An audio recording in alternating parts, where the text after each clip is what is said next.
Well, good evening, everybody. Hello, welcome to another show. It's good to see you here today, especially as this is a Monday. Normally, stream on a Tuesday, but today we're doing it on a Monday because this week I'm off to London. Actually, I'm going down to see my sister down there, which will be very nice. And I have some plans while I'm there. I'm going to go to the British Museum, where I'm particularly interested in the Egyptology department, the Egyptian stuff there, and also the Anglo-Saxon hoard. I believe that the Sutton Hoo findings of King Raedwald are there, this wonderful, beautiful helmet and all of the treasures. And I'm very excited to go and see them. And who knows, maybe that will become material for a future video or two. And then also while I'm down there, I'm off to see the Ring Cycle, or more specifically, Das Rheingold, the first part of Wagner's magnum opus. And I've been looking forward to this for very many months. That's why I've been posting so much Wagner in recent weeks. I've been kind of reading up on it, looking at it from a number of different angles, and I'm really excited to see it live. Um, it's going to be really good. I'm very excited, and it's um it's been a long-term goal. So yeah, so the exciting things which will hopefully feed back into future videos and live streams on the channel, so I can justify it in that regard. But yes, so I'm very grateful for you joining me on a Monday. Before we get to tonight's topic, there's a few things I wanted to promote.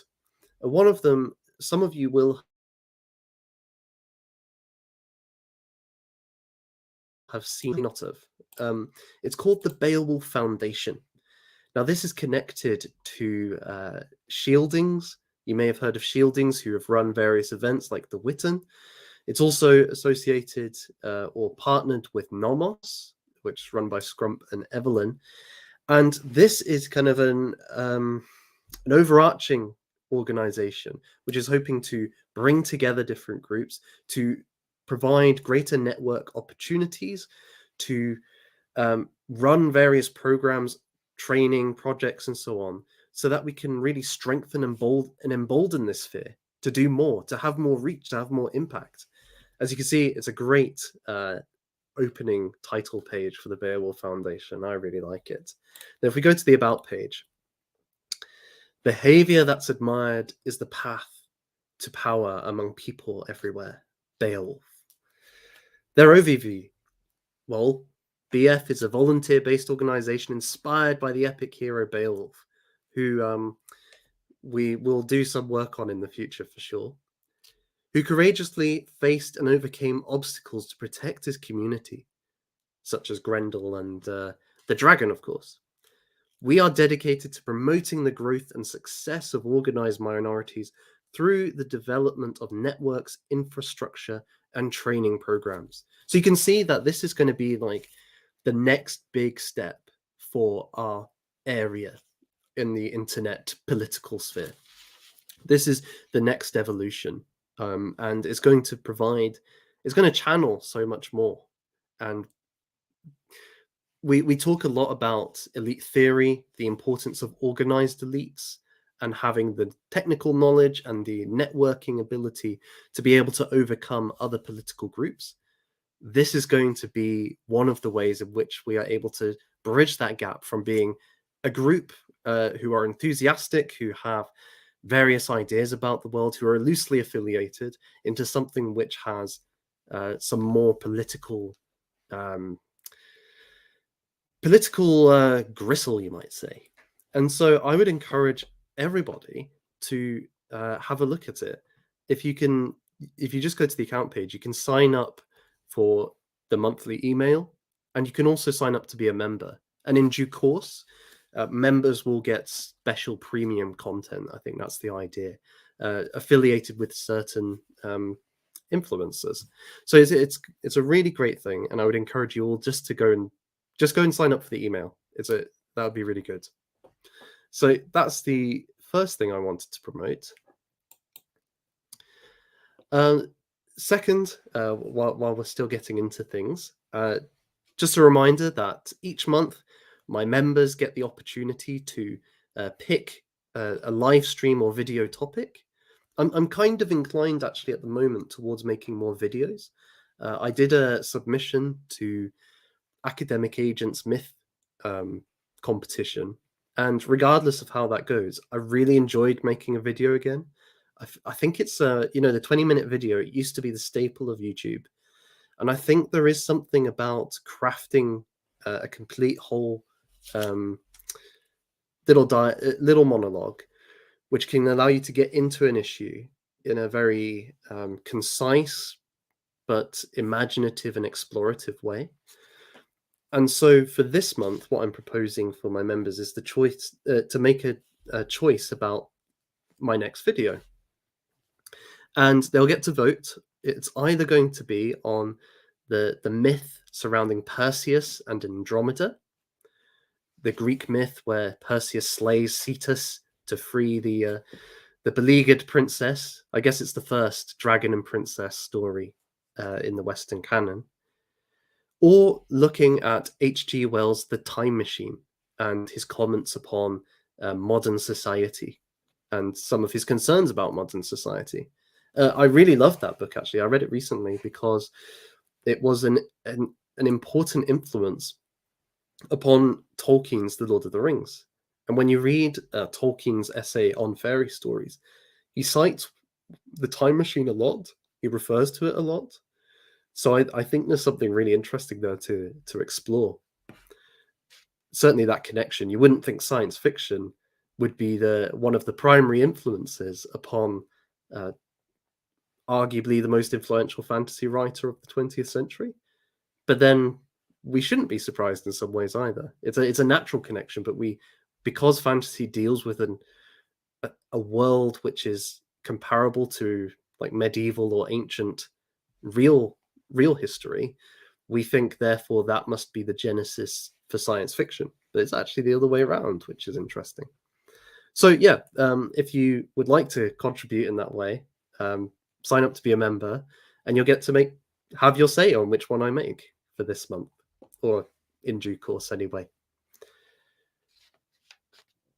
So let's get to the focus of this topic, and it's one that really was motivated by last week's stream, where I had some guests on and we looked at the chocolate industry and in the United Kingdom, particularly in England, and focusing upon Bournville and the development of Cadbury's as how would you put it, a paternal organization which cared for the well-being, physical, mental, and spiritual of its employees. And this was really driven by George Cadbury. He and his brother ran the business in its decisive development period. And it was his Quaker faith and his vision with that. He had a real vision of this is right, this is true, that the doctrines of Quakerism are true, that the world around him is just that way. There's no doubt in his mind. He just knows it. He believes it's right, and he then just does it. And it inflects all of his doings, all of the ways that he treats his workers, the way he builds his company. And so he was quite an inspiring character. And we were talking about using the slogan, return to George, because the kind of capitalism that he was promoting is a far cry from what we've got today, the global corporatism we have today. And it would be much better if we benefited from a system like that, where we had a number of George Cadburys running their organizations with such a vision in mind. So you could say then he's an example of the heroic archetype, certainly a Carlylean heroic archetype, within a Victorian industrial context. And we've done quite an exploration of various heroes and the ideas behind the heroic on this channel. We've looked at Odin, for example, a number of months ago, and how he is, in many ways, brings together several strands of the heroic, both the prophetic, the ruler, and the disruptive force, who overthrows the corrupt and insincere regime of the past.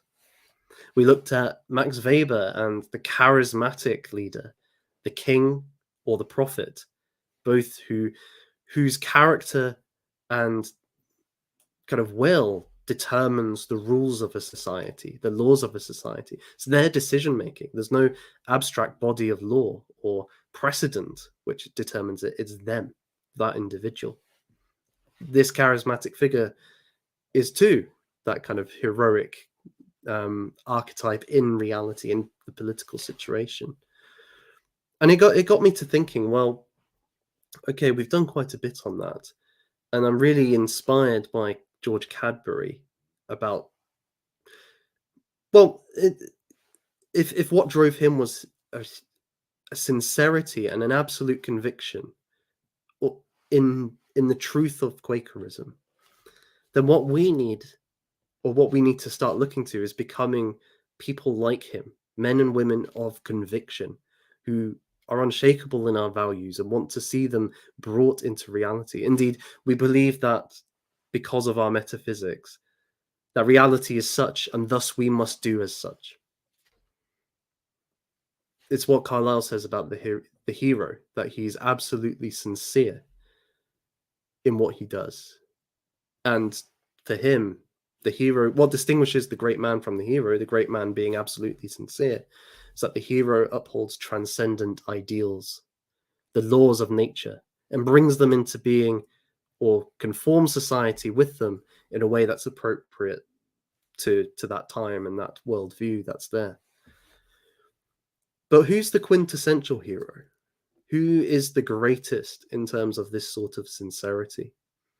And my mind kept coming back to the father of the great faiths, at least three of them. Abraham. He's not somebody mentioned by Carlyle. He's not somebody who gets much mention in our spheres at all. But that man, mythological, real, moving beyond that, he is the cornerstone of Judaism, Christianity, and Islam. And what he does in the Genesis accounts is a kind of sincerity at its... It goes beyond many of the figures that Carlyle points to as heroes. And I hope to show you in this this streams why I think that, why I think he goes, his convictions and his commitment to his values way outstrips almost everybody else. And for that very reason, he's very... It's not just challenging, it's disturbing, because the lengths he went to uphold what he valued would make most of us shiver and tremble. So that was the motivation. But then on the other hand, I felt quite torn about this, about doing the stream too, in a way that I haven't with most of the other topics. Because, how to put it? Abraham, if what I'm saying is right, Abraham is the pinnacle of the heroic will, of absolute sincerity, to, in a way that's unsurpassed by mortal man or woman. So who am I who am not that? Right? I reckon with that. Just the other day, my own failure to be upholding my own values, my own weak values compared to what he had. Who am I who's a hypocrite, who doesn't uphold the faith in the way he did, to even make comment, to make moral or ethical comment upon what Abraham decided to do? Do I have that right? And if I do, is it just like chaff in the wind? Is it like Grima Wormtongue trying to judge Gandalf the White? That's kind of how it felt to me. Is this crossing over a line that I have no right to cross because I am not of the same character as he? all I could turn to is that, well, maybe through this discussion, I might learn to respect him more, and I might learn to have some more of that will in myself. And I hope maybe that would be the case for you out there too. It's it's really a struggle for me, and in part as well. And I really hope to get this across today, because the decision he made, I think most of us would not make the same decision. I question strongly whether I would have made that decision, but I don't think he's a lesser person. I think he's greater for it. So that, yes. So there's all this kind of coming together, and I think that's the sign too of something which is worth discussing.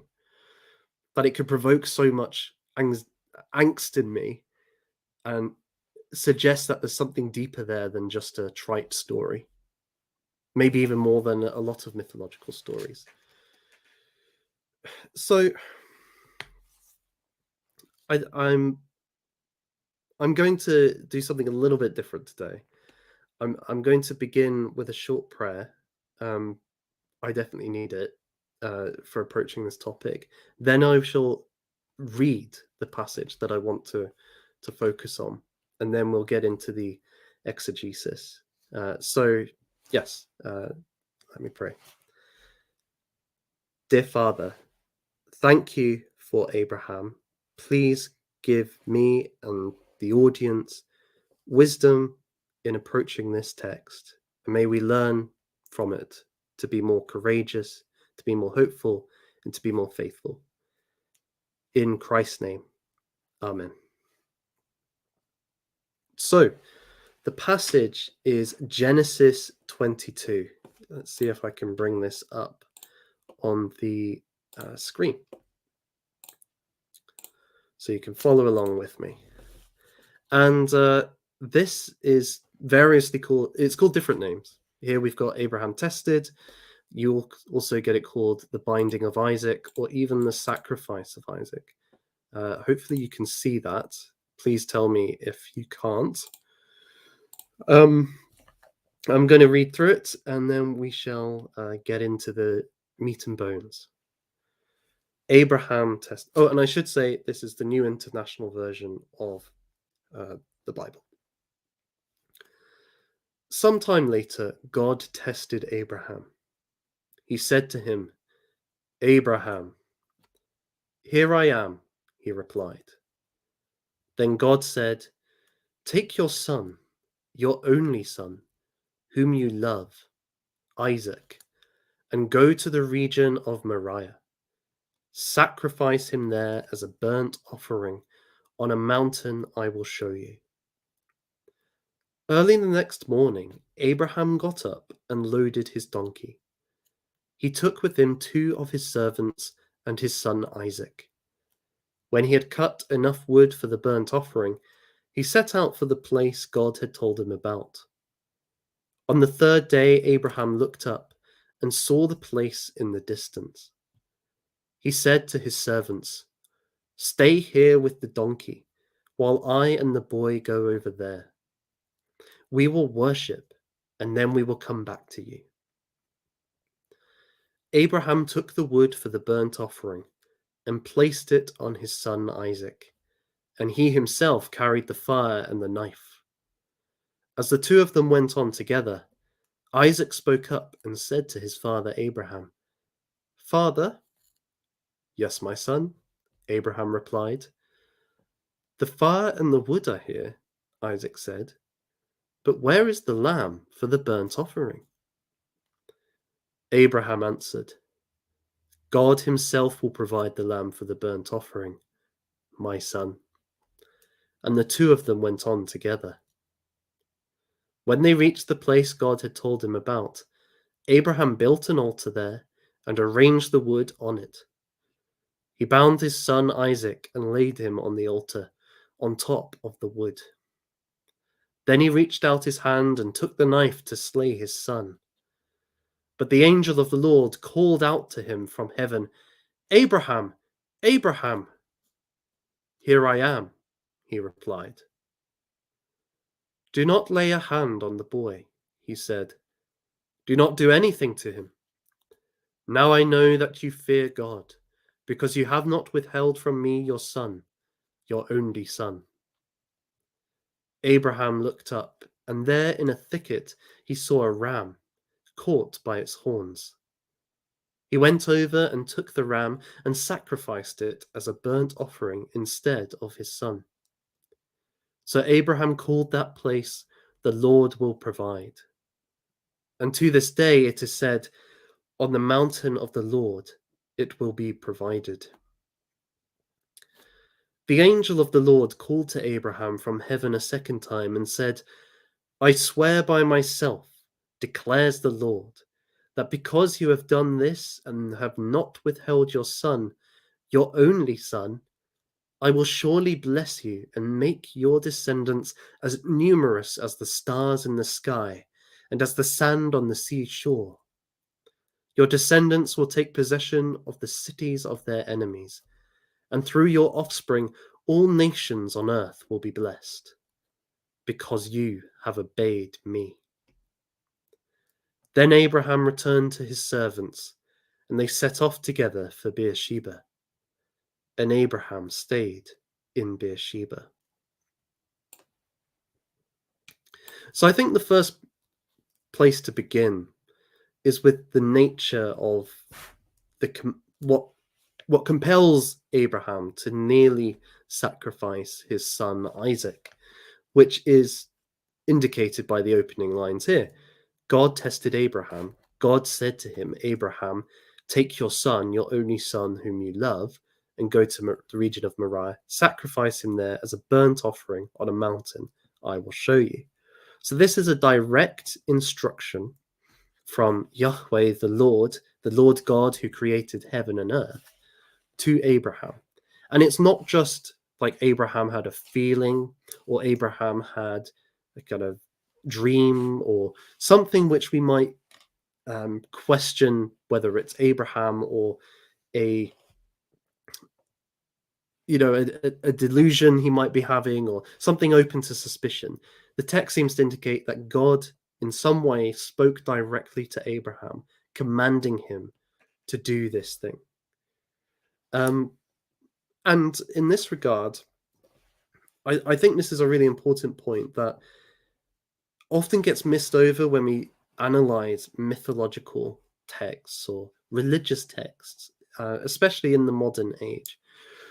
The tendency nowadays is to read these sorts of stories in maybe three ways, at least two. The first is to psychologize, taking a Jungian approach, such as Jordan Peterson, where all of the characters and all of the events are really just manifestations of various archetypes. And these archetypes, well, they're very deep within us, and certain cultures at certain times and places will emphasize certain archetypes over others. But so at the end of the day, all of these stories are really revelations about the inner workings of our psychological life.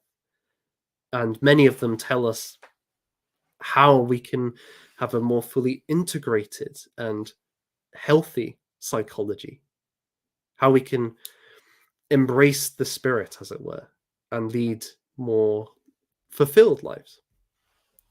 The other way is to see them, and these aren't mutually exclusive. The other way is to see it as representing metaphysical principles, or at least cosmological principles. We heard earlier Carlyle thinks the hero upholds the transcendent order, and by that he means the laws of nature. And these laws are not just kind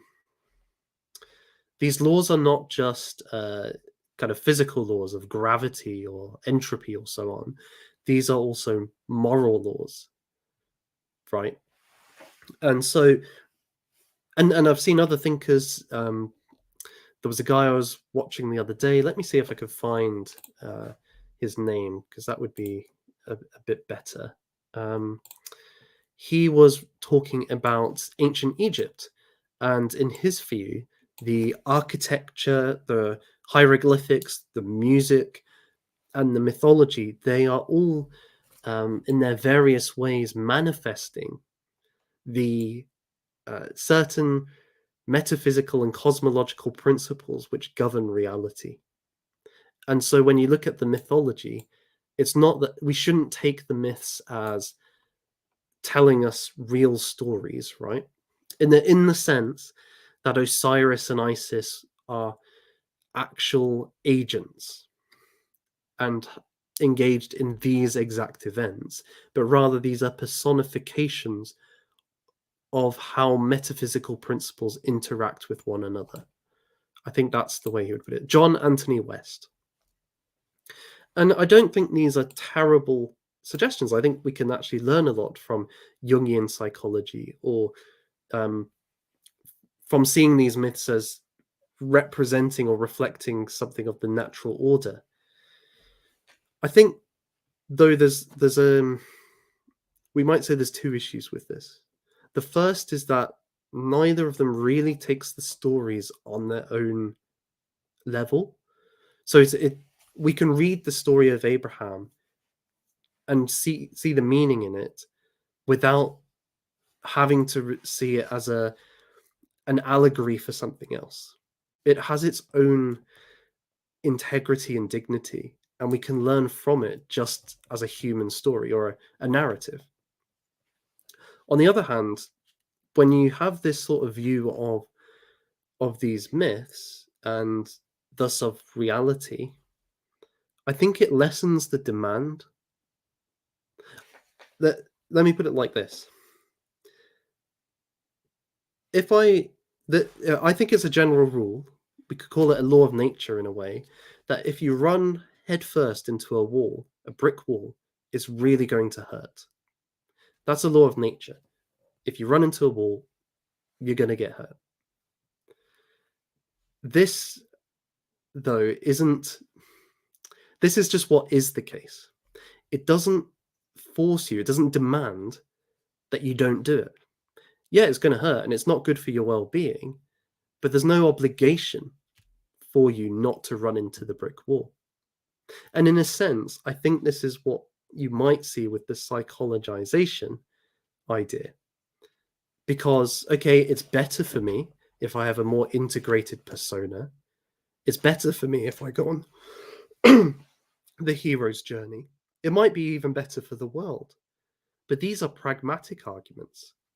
I'm not under any real obligation. There's no moral imperative just based on the psychology, with internal to the psychology, that I need to do that thing.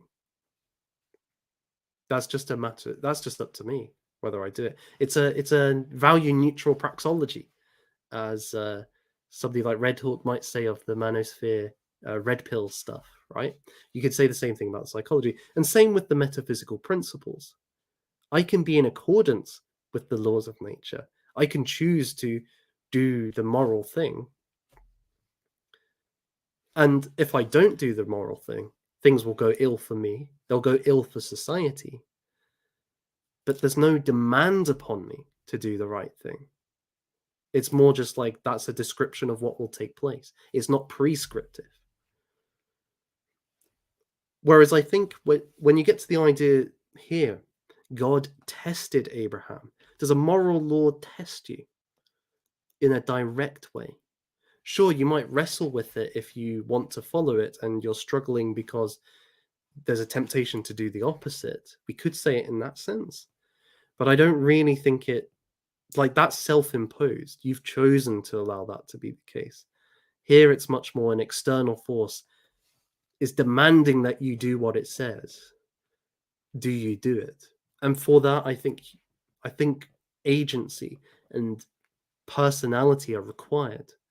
We see this in the fact that when Carlyle introduces the natural law idea in Past and Present, he has to personify it in the form of the Sphinx asking, "What shall you do this day?"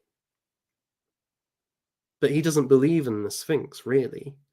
It's just a way of articulating what he thinks is the demand of the natural laws. But I think the issue here is, no, it's between persons that we have demands, responsibilities, obligations. And certainly God and Abraham, having already entered into a covenant with each other earlier in the Genesis narrative, which we'll cover shortly, they are already bound to each other. Abraham has certain obligations to God, as God has certain obligations to Abraham. That's the context in which God can make this demand upon his life. And, I'm not saying God is like a person like us either. I'm more just saying, for it to have this sort of moral force, to be really pushed into a situation where you have to make a choice to obey or disobey, and really feel the moment of decision aspect of it, I feel you need agency in some way coming from the moral order. I think that's why, in part, it's tempting to use the other two approaches, the psychologization and the metaphysical approach, because then you can kind of choose how far you align with it or not, because it's just a description of reality rather than a prescription of your behavior. That's not to say people who do follow these ways may not, they may be more moral, they may be more spiritual than me. I'm sure many of them are.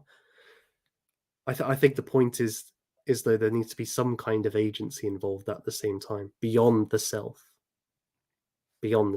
upon you, in relationship. That's certainly the situation we have here. God tested Abraham. The moral law Abraham didn't just struggle with the moral law, and he wasn't just wrestling with his inner psychology. The creator of heaven and earth placed a challenge before Abraham, we might say, forced him into a difficult situation. God commanded Abraham to sacrifice his son. And the text is quite clear, your only son, whom you love. Now, for the context here, I think it would be helpful just to go back in earlier parts of Genesis, because Abraham, we must understand, was, for most of his life, a man without children. He had been unable to have a child with his wife Sarah, or Sarai. And it's within this context that we must understand the promises of God to Abraham in the Genesis story.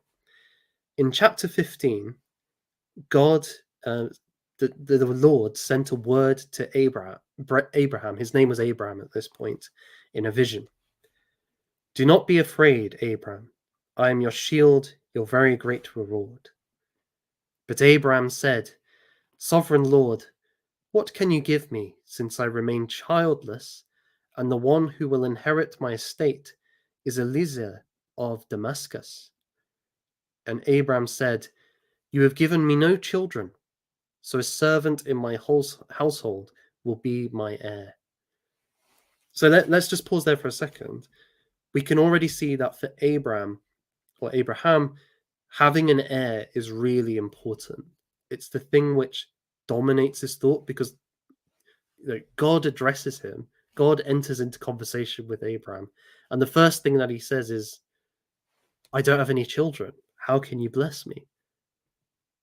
This speaks very much to, I guess, patriarchal societies through history, where the emphasis has been upon a father passing on his kingdom, what he's built, what he's grown, all that he's achieved, to his son to carry on, to maintain and to grow. And Abraham has not had a son, so all he has will be lost essentially to somebody else, which is highly dishonorable, and also goes against the fundamental drive, I think, in many men to build something and then to pass it on to their own flesh and blood. God replies, This man will not be your heir, but a son who is your own flesh and blood will be your heir. He took him outside and said, Look up at the sky and count the stars, if indeed you can count them. Then he said to him, so shall be your offspring. So we already saw in the Genesis 22 that Abraham's willingness to sacrifice Isaac sealed this promise that God was going to make his descendants as numerous as the sand on the beach. Well, here we have it already promised earlier in the tale. In chapter 17, God makes a further covenant with Abraham. He almost reinforces what he's been saying earlier with maybe an extension of some of the ideas that have been explained. I am God Almighty. Walk before me faithfully and be blameless. Then I will make my covenant between me and you, and will greatly increase your numbers. Abraham fell face down, and God said to him, as for me, this is my covenant with you. You will be the father of many nations. No longer will you be called Abram. Your name will be Abraham, for I have made you a father of many nations. I will make you very fruitful. I will make nations of you, and kings will come from you. I will establish my covenant as an everlasting covenant between me and you and your descendants after you, for generations to come, to be your God and the God of your descendants after you. The whole land of Canaan, where you now reside as a foreigner, I will give as an everlasting possession to you and your descendants after you. I will be their God. There's three promises here then. The first is that Abraham, who is a childless man, he will have descendants, not just one or two. From him will many nations or many peoples come. Now, that's quite a startling thing to say to somebody who has had no children and is quite elderly. At this point in his life, I think he's 100 years old. Right, so Abraham's 100 years old, his wife's 90, and God promises later in this chapter that she will bear a son. And from this son will come all these peoples. Secondly, that these peoples, or at least some of these peoples, will inherit the land that he is. So Abraham left his own people, his own land, and now he's being promised a new kingdom for his people.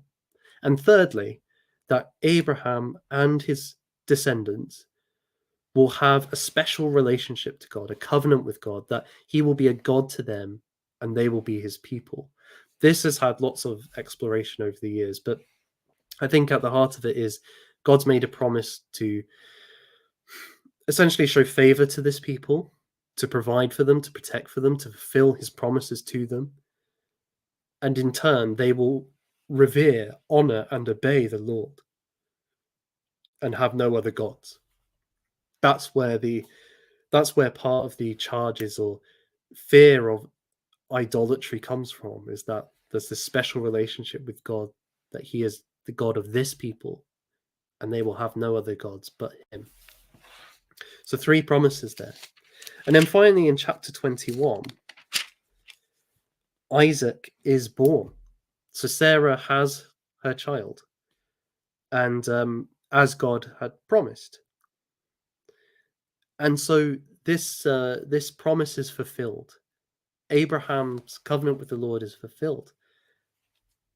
Beyond, it's a miraculous tale, because a 90-year-old woman would normally not be able to conceive a child. So it must be divine intervention, fulfilling promises to Abraham, showing him that this isn't just a natural occurrence, but God has delivered, God has provided. It's then in the very next chapter that we have the testing of Abraham. And after years and years of wanting a son, of promises from God that this son will produce many nations, God's now telling Abraham to sacrifice his son. Not just, and it's not just any son, it's the son who's been promised by God to Abraham. It's the son whom Abraham's descendants will come from. And it's the son, well, Abraham's not going to have other descendants. I know there's the story with Ishmael and Hagar, but I think that's a bit of a diversion here. Let's stick with Isaac. If he kills Isaac, he kills, well, the promise of God is revoked. He's not going to have descendants as numerous as the sea or the sands on the seashore or as many stars are in the sky. He's not going to become the father of many nations. His people are not going to inherit the land. And it seems like God may have even abandoned him. That this is the dark side of God coming through. Now so that's the context. And of course Abraham loves his son, so that's the other side of it. Maybe more than most could ever do, because he's a special son. He's one that's come through this amazing, miraculous provision of the Lord to a man who's 100 and whose wife's 90. He's not going to get another son. He can't have another son. So perhaps there's also that aspect too, that he must have been so joyous and so over the moon and had treasured Isaac so much, given that context. So much so that he was willing to send away his illegitimate son, Ishmael, for his wife and for his young Isaac, the son of the promise. Now, so it's a pretty shocking thing then for God to demand that Abraham sacrifice this son, which he himself has delivered to Abraham. And it seems kind of mad. It seems insane. It's the complete reverse of where the story's been going.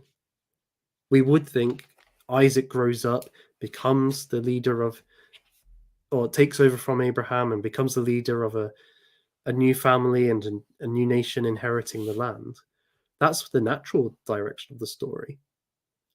But here we have God demanding that a father kill his son, that Abraham kill the son who's supposed to be the fulfillment of all the promises of God. It doesn't really make sense why God would say this, or why Abraham would even believe it. And just more than that, God is commanding a father to brutally murder his son or execute his son in religious ritual. That's a pretty horrific thing to ask any parent to do. Just any parent. Would any parent consider that today?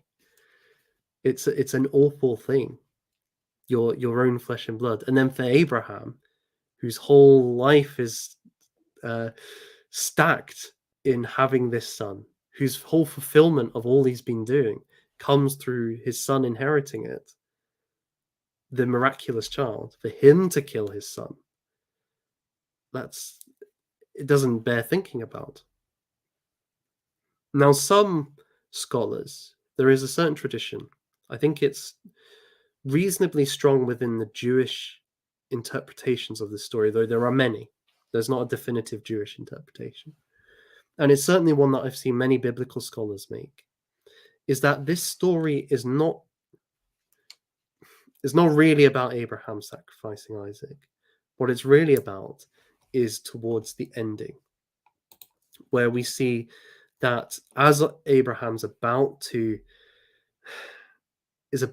plunge the knife in, about to slit Isaac's throat, the angel of the Lord, angel just meaning messenger, and is often in the Genesis and Exodus and so on, is really just the mouthpiece of the Lord. He intervenes. Do not lay a hand on the boy. Do not do anything to him. And a ram is in the thicket, and so the ram is taken in his place. And so this is interpreted by some scholars as saying, actually, this is God's decisive revelation that child sacrifice is unacceptable to him. They draw on the book of Jeremiah, where the prophet Jeremiah condemns the child sacrifice of the people around him. That's it. Yahweh detests it. So there is a tradition of that. And let me see if I can find, I did have, what have I done with it? Here we are. I had a quotation from Rabbi Ari Khan on the Orthodox Union website. He says, Isaac's death was never a possibility, not as far as Abraham was concerned, and not as far as God was concerned. God's commandment to Abraham was very specific, and Abraham understood it very precisely. Isaac was to be raised up as an offering, and God would use the opportunity to teach humankind once and for all that human sacrifice, child sacrifice, is not acceptable. This is precisely how the sages of the Talmud understood the Akedah, which is this story. Citing the prophet Jeremiah's exhortation against child sacrifice in chapter 19, they state unequivocally that such behavior never crossed God's mind, referring specifically to the sacrificial slaughter of Isaac. Though readers of this parashah throughout the generations have been disturbed, even horrified by the Akedah, there was no miscommunication between God and Abraham. The thought of actually killing Isaac never crossed their minds. Now, I do think that there is some value to this sort of interpretation. It is a refrain in the prophets that child sacrifice and human sacrifice are wicked and evil, and that those civilizations, those kingdoms which are practicing this, are condemned by God and judged by God as such. So, yes, this tale may be indicating that. It certainly wasn't a part of the Israelite religion as it should have been. But I think the weakness of this interpretation is it takes the ending of the story as the point which everything was necessarily working towards. It assumes the ending reads it back into the rest of the story to kind of redeem it. Because the assumption here is, of course, that if Abraham had wanted to sacrifice Isaac, this would have been a wicked thing. That's why the rabbi is saying that it's horrific, that it's disturbing. And so that seems to be a large part of why they're saying it's not the case. But I would put the point as such. Suppose I had a gun and I wanted to injure somebody across the road. Well, I point it and I aim it and I pull the trigger. But just as I pulled the trigger, a bus comes in between us. And the bus driver kind of gets out and says, Nathan, you shouldn't have done that. We don't do this in this country. I tested you and, that you did a good thing by following my instruction, but we don't need this anymore. And so the bullet hits the bus, doesn't hit the person. Sounds great. But I still meant to kill that person. I still wanted to do that. And so the bus coming in the way doesn't remove the intent. And it doesn't remove the horror of what I was trying to do.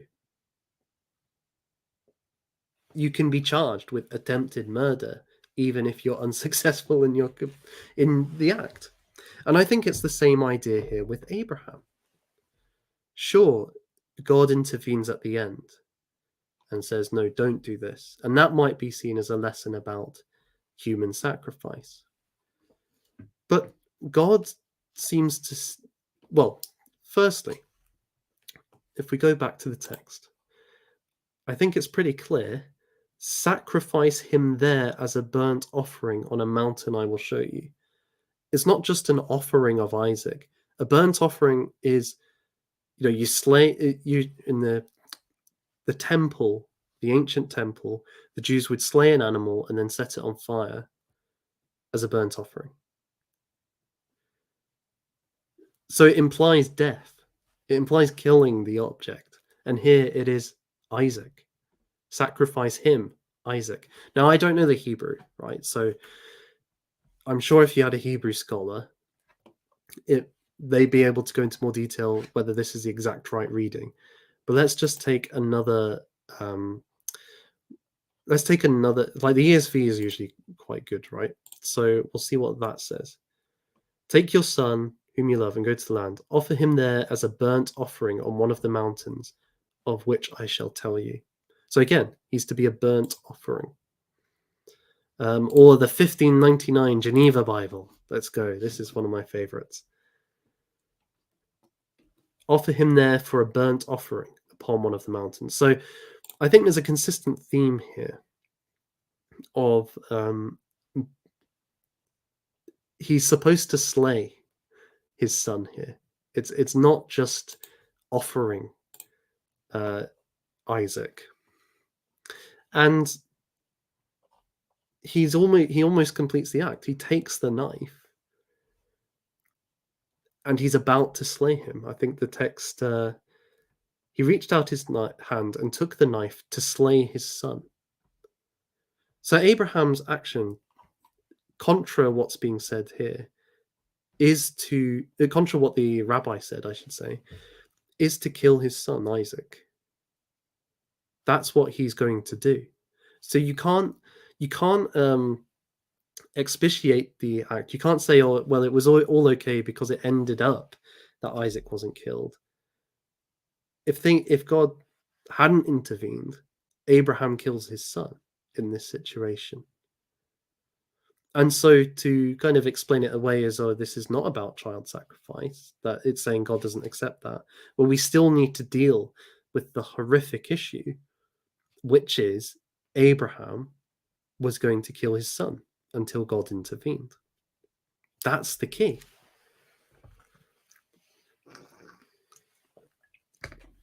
And so Soren Kierkegaard, something just fell, in Fear in Trembling, I hope you can see that, he is probably the writer who's he in the 19th century, he's the writer who really dealt with this topic. And one of the things he says is that many are prone to try and explain this away or soften it, as they are with other parts of the Bible too. And he's saying, no, you've got to really hit it head on. You can't deal with Abraham. You can't really get him or understand why his story endures, why he matters today, why millions are descended from him in biologically and in terms of faith, if we don't wrestle with it at its most extreme, at its hardest, because that's where it confronts us and puts a question mark against our values, our assumptions, and how we lead our lives. If we soften it up, the question of Abraham's binding of Isaac, we can live our lives unaffected by it. But if we really wrestle with it, then it can lead to something quite interesting. It can change us. And so I think that's where we've got to take the story here. We can't just say, we can't just ignore that part of it because the ending is good. We need to get into the heart of it. Kierkegaard makes an important distinction between what Abraham does and maybe other kinds of sacrifice. I think this is important just to clarify the nature of the temptation or test which Abraham poses us. Kierkegaard refers to the story of Agamemnon and Iphigenia, which I hadn't really come across until I'd read Fear and Trembling. In that tale, Agamemnon, leader of the Greeks, is assembling the fleet to go and attack Troy. Helen has been taken by Paris, and this is an outrageous, dishonorable thing to do. And Helen being Agamemnon's wife, the queen, so he summons his troops, his fleet, to go. But in the meantime, he is hunting and he kills a deer in a sacred grove of is it Artemis or Apollo? I think it is. I had it written down somewhere. I want to get this right. I want to be accurate here. Artemis, who is a hunter or huntress, right? And this deer in this sacred grove, this offends Artemis. And so Artemis holds back the winds, forces the winds so that they will not allow the fleet to sail to Troy. So this is a national crisis. This is preventing the Greeks from being able to reclaim Helen. And it's affecting them all. It's dangerous. And so Agamemnon approaches a seer of Artemis, to find out what he must do to make atonement, recompense, and for Artemis thus to relent and allow them to go on their way. And the seer explains that Artemis will only allow the winds to blow the Greeks to Troy if Agamemnon sacrifices his eldest daughter, Iphigenia. Now, at first, Agamemnon is reluctant to do it, as any father would. But in time, he is persuaded by the other captains to do this deed. She just asks Iphigenia that she is allowed 2 months, 2 months to mourn her virginity, she says. So she'll never be married. She'll never bear her own children. And then she is sacrificed. Artemis relents, and the Greeks are able to go on their way towards Troy. Kierkegaard says that in this instance, Agamemnon is a tragic hero. He is fulfilling a higher obligation. He has an obligation as a father to love and care for his daughter, but he also has an obligation for the greater good of the community, to do his duty for his country. And in this situation, the sacrifice of his daughter is essential for the good of the national interest. That if he doesn't do this, it is calamity for the Greeks. And so he puts aside his personal interest and does this horrific thing, but for a higher cause. And so his sacrifice is the sacrifice of his daughter for a higher, noble cause. This doesn't mean that he's untouched by it. He is affected by it, but he's allowed. His virtue comes from following the universal ethical obligation to do what's great for your country, to put aside your own personal interest for your country. That's the key here. I'll note that actually, I was thinking about the other day that several modern heroes do not follow this trend at all. One of them would be from the video game The Last of Us. Major spoilers incoming if you haven't played it. Story centers upon Joel, who's this kind of middle-aged man who's lost his daughter at the beginning of a zombie apocalypse or outbreak, who has to transport Ellie, who's a girl about the same age as his daughter would have been, across America to this place where, using her, they might be able to make a vaccine which will be able to protect people from catching the disease which has led to this, the zombies, because she seems to be immune.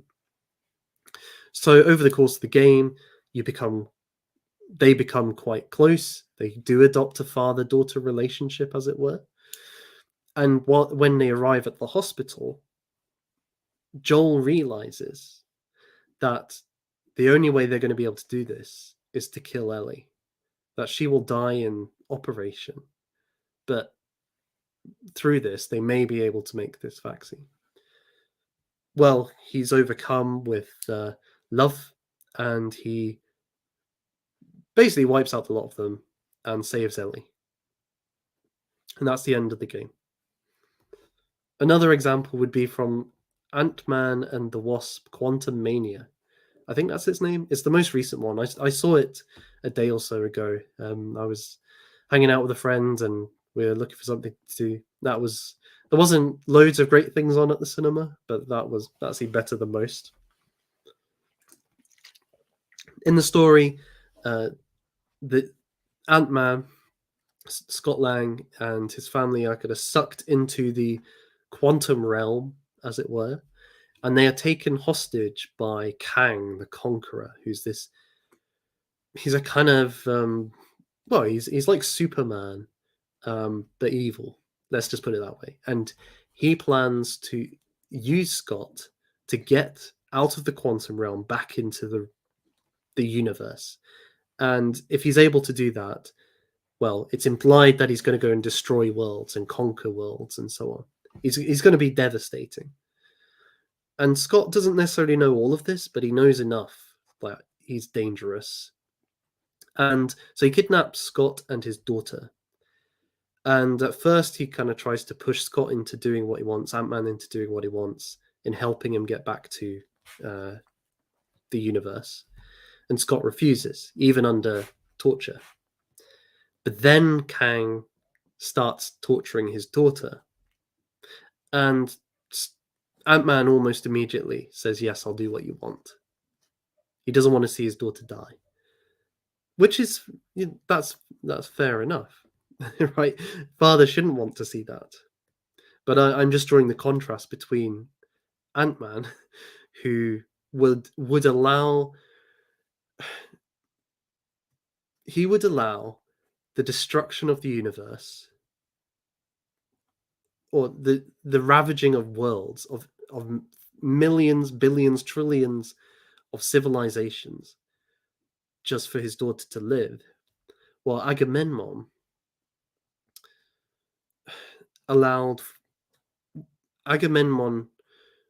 was willing to sacrifice his daughter to allow for the national interest, for the good of the Greeks. That's quite an interesting contrast to make, and it says a lot about modern heroes, that seems to be the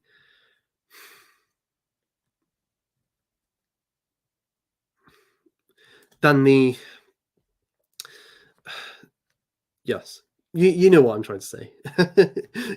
The modern hero is more interested in putting their own preferences first than the great tragic hero we see in Agamemnon and others. And maybe that's connected to the stuff we were looking at with Eros a couple of weeks ago, where you have like Brunhilde and Siegfried are willing to let the whole world burn as long as they can just embrace each other and be in love with each other and so on. It's the same idea, I guess. But Kierkegaard points out Abraham is not like Agamemnon, because Agamemnon is doing what he's doing for the good of a people, for a higher cause, and it's a ethical obligation which he's doing it for. Abraham's not doing that, not really. There's no universal obligation, at least not in Christianity, Judaism, or Islam, to sacrifice your son. Right? That's not a commandment of God to all people. So it's not a universal norm. It's not an ethical norm. What he's doing is suspending the ethical. He has an obligation as a father to love and care for his son, and he's suspending that to be in what we Kierkegaard say an absolute relation to God. That he's had this direct command from God, and so on this kind of personal relationship level, he's going to follow that command, even though it violates or suspends the ethical obligation that he has. And for Kierkegaard, that's why it's so shocking. Because if he doesn't have this command from God, or if we don't see this command from God being enough to overturn the ethical obligation, then it's murder. Cold-blooded murder. What Abraham's engaged in. We can see why this comes about, though, given the nature of the God who we're dealing with. And we can see this in the New Testament. So if I should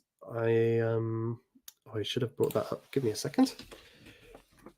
Jesus of Nazareth. I mean, there's several debates on this, but let's just say, for argument's sake, he definitely believed in the Old Testament God and worshipped him. And well, I think the biblical evidence suggests that he believed he was the expression of him in human form. And so he doesn't reject the God who demands Abraham sacrifice his son. He identifies with him and sees himself with him. Now, what does Jesus say? Well, he says, for example, the greatest commandment is to love God with all your heart, with all your soul, with all your mind, and with all your strength.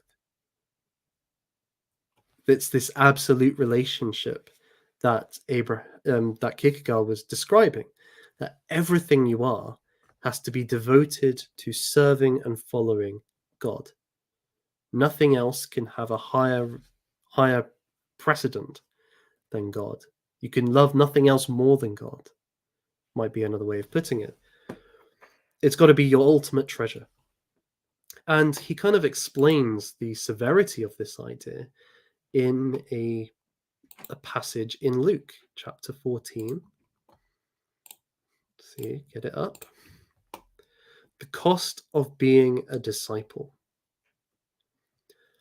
Large crowds were traveling with Jesus, and turning to them, he said, "If anyone comes to me and does not hate father and mother, wife and children, brothers and sisters, yes, even their own life, such a person cannot be my disciple. And whoever does not carry their cross and follow me cannot be my disciple. Suppose one of you wants to build a tower. Won't you first sit down and estimate the cost to see if you've enough money to complete it? If you lay the foundation and are not able to finish it, everyone who sees it will ridicule you, saying, 'This person began to build and wasn't able to finish.' Or suppose a king is about to go to war against another king. Won't he first sit down and consider whether he is able with 10,000 men to oppose the one coming against him with 20,000? If he is not able, he will send a delegation, while the other is still a long way off, and will ask for terms of peace.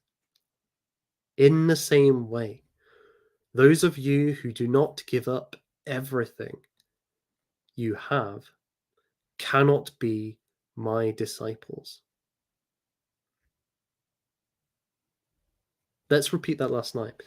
In the same way, those of you who do not give up everything you have cannot be my disciples.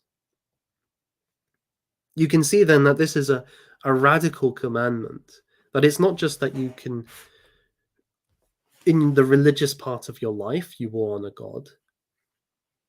It's not just that you will do your best to uphold the moral order. It's that all of your relationships, your social relationships, your moral obligations, your religious adherences, they all come second to following God. That everything else, and well, in this case, following Jesus, and only God could demand such a claim. So it seems like he's implying something quite strongly there. That everything you have or hold dear is at the disposal of the Lord. And if the Lord tells you to give it up, you have to give it up.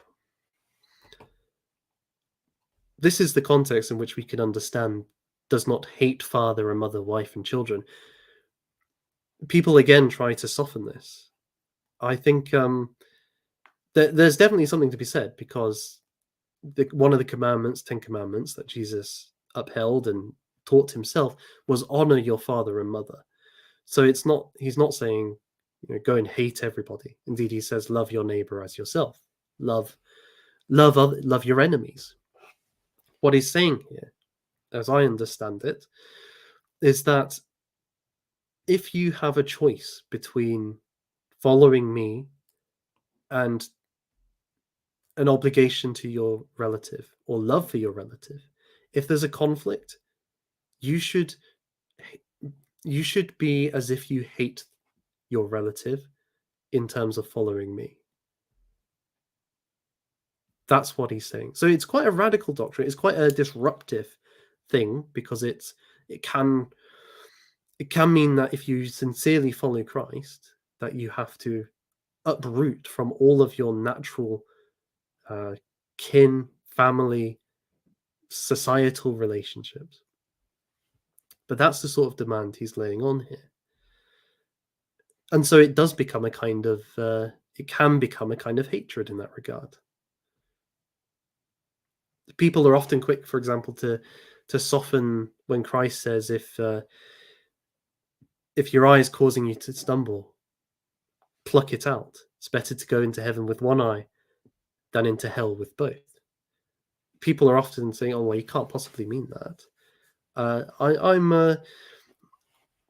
I guess the argument is, well, if you have the mindset that you would be willing to do that, you'll probably not need to do that because it's a mental thing more than it is in terms of the eyes, because he's talking about lust, right? So if you would be willing to pluck out your eye to stop yourself from lusting, then you'll be able to take on the mental aspect of that too, the desires.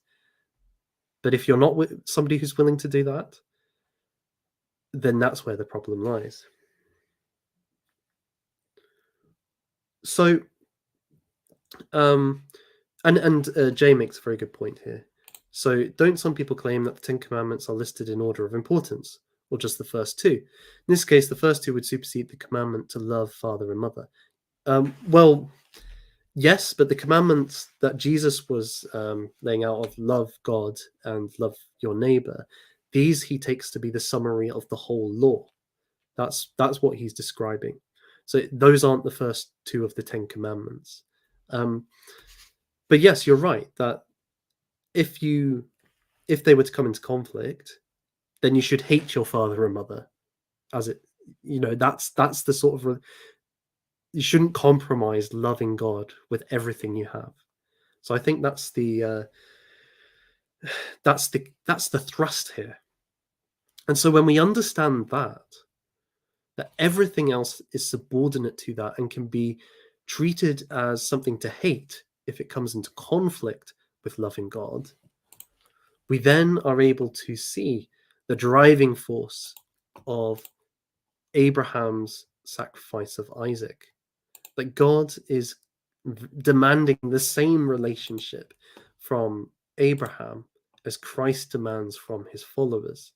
That if he really, truly loves God above everything else, then he would be willing to sacrifice the son that he loves, the son that God has promised. Just think about that. He'd be willing to kill the son that God promised to give him. So he'd be willing to, and out of a love for a God who's reneged on his promises to him. That's the test that's being put to Abraham here. Trust a God, honor a God who tells you to kill your child, and in so doing, breaks all of his promises to you, or maybe doing that. What a test! What a test that of how far you love the Lord, how far you place him above everything else, how far you'd be willing to hate your own son. But killing your own son, I guess, is an expression of hatred. So how far would you be willing to hate your son Isaac for the Lord's sake, when the Lord seems to have contradicted everything he said to you? That if Abraham carries that through, he's demonstrating a sincere devotion to God, which I think surpasses anybody else's sincerity. That's why I said at the beginning Sorry, excuse me. That's why I said at the beginning that I think Abraham as the is the paragon of the absolutely sincere Carlylean hero, but goes way beyond the Carlylean heroes. None of them had to face a test like that, where the very thing you trust seems to have betrayed you and yet demands your trust and makes you kill your nearest and dearest. Muhammad didn't face that. John Knox didn't face that. Luther didn't face that. Oliver Cromwell didn't face that. Napoleon didn't face that. The list could go on. I don't think anybody's ever faced something quite like that. And the fact that Abraham does hold true, does follow through, shows his enormous faith, his rock solid sincerity in being absolutely for God, no matter whether he appears light or dark, no matter that it absolutely destroys the thing that he loves. So he's willing to suspend the ethical, the universal, for this absolute relation to God. So we can see that then in terms of he's willing to defy social convention. He knows he's going to be mocked, reviled by other people. No doubt his wife, for example. He doesn't explain to anybody else what he's going to do. That's part of it. If he does, it starts to rationalize it, starts to kind of excuse it. No, that you cannot do that. It's almost incomprehensible. He seems mad. He's killing the son, which he's been waiting for all his life. But then, more than that, he's defying his moral obligation to his son. And then finally, he's giving up that thing which he loves almost more than anything else, apart from God. Yes, and Chofi, we kind of mentioned this a little bit earlier, but you're right to bring it back round now. God promised Abraham progeny, so Abraham is even willing to let God withhold something he was supposed to give him. He's willing to follow through, even though God, in some sense, has broken his promise to Abraham in this test. He's still willing to follow God. Think about that, because one of the things that we often hear in, well, certainly in Christian circles, or I'm sure it's true in other religions too, but one of the things is you can always trust God because he's faithful, that he fulfills what he's promised. That's one of the selling points, beyond whether you believe it's true or not, because that's a different question. Even if you believe it's true, why should you base your life upon it? Well, God fulfills his promises, and his promise to us is eternal life. In Abraham's case, it's that I will be a God to you and to your numerous descendants. I will bless you all, and you will inherit a land. You know, that's the deal. That's why he left his home, or part of it. It certainly became part of the promise of leaving his home. And so all of that's taken away in this. And all of that's taken away. And yet Abraham believes in God, trusts in God. I think you either have to see it as madness, maliciousness, or great faith.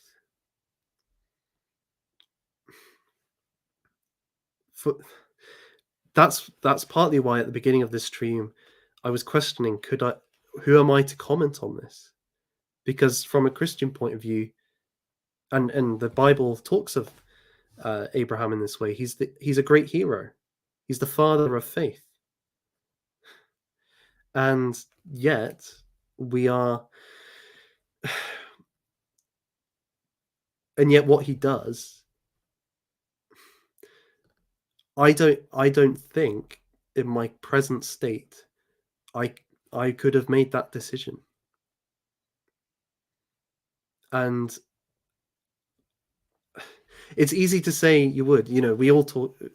It's easy thinking hypotheticals and think, oh yeah, I would rise to the occasion. But this isn't just like rising to any other occasion, right? It's not like putting your life on the line to defend other people if there was a terrorist attack, let's say, or standing up for something that you believe in a public forum. Many of us are doing that in various little ways. Just the fact I have my face and my name on this channel, for example, is a tiny little act of standing up for what I believe in. Doesn't mean much in the grand scheme, but it's a little thing. And there's other examples we can think in the hypothetical. But to do this deed, which if God hadn't commanded it would be murder, to do that to your own progeny, to do it when it seems that God has broken promises, I'll be honest enough to admit I wouldn't do it right now. That doesn't mean I don't think it was right. I respect Abraham for it. I honor him. I hold him up here. There's no other hero I can really see that with and say, what, you are unfathomable to me. Could I ever reach your level? But when we're looking at men of sincerity, of great heroes, I wanted to put this before us as the challenge, as the as the exemplar of that sincerity which will brook nothing to be fulfilled, to uphold God above all else.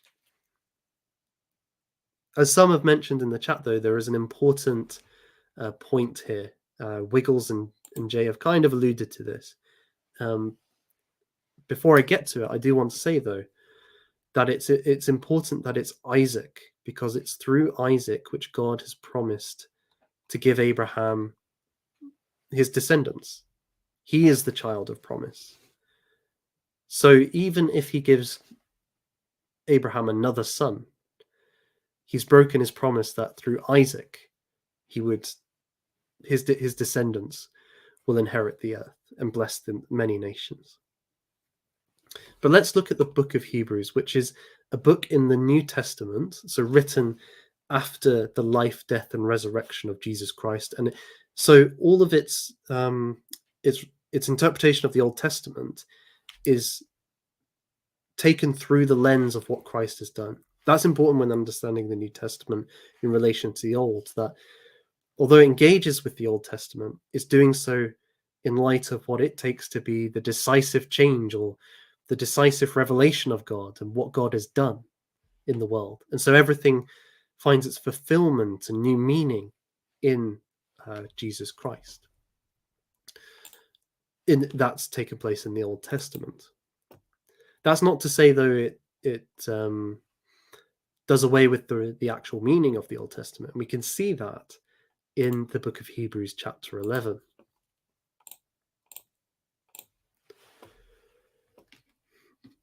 This chapter is looking at heroes of faith, and it's trying to encourage Christians during this period who are being persecuted for following Christ and not the other gods. You have to remember it during this period that the Romans were quite happy for people to follow a variety of faiths as long as they acknowledged the divinity of the emperor, or that he had some relation to the divine. And the Christians, because of their monotheism, were unwilling to do this. And so this is what led to several of them being executed, sent, into the gladiatorial ring with lions and so on, and many were martyred. And so this text is trying to encourage many of those Christians to keep faith under such persecution. And it reads, "By faith, Abraham was called to go to a place he would later receive as his inheritance, obeyed and went, even though he did not know where he was going." So that's the promise of God we were talking about earlier. By faith, he made his home in the promised land like a stranger in a foreign country. He lived in tents, as did Isaac and Jacob, who were heirs with him of the same promise. For he was looking forward to the city with foundations, whose architect and builder is God. And by faith, even Sarah, who was past childbearing age, was unable to bear children because she considered him faithful who had made the promise. And so from this one man, and he as good as dead, came descendants as numerous as the stars in the sky, as countless as sand on the seashore. Moving to verse 17. By faith Abraham, when God tested him, offered Isaac as a sacrifice. He who had embraced the promises was about to sacrifice his one and only son, even though God had said to him, "It is through Isaac that your offspring will be reckoned." So you can see that the author of the epistle to the Hebrews, the letter to the Hebrews, acknowledges the tension here between what God has promised and what God has commanded Abraham to do. Abraham reasoned that God could even raise the dead, and so in a manner of speaking, he did receive Isaac back from the dead.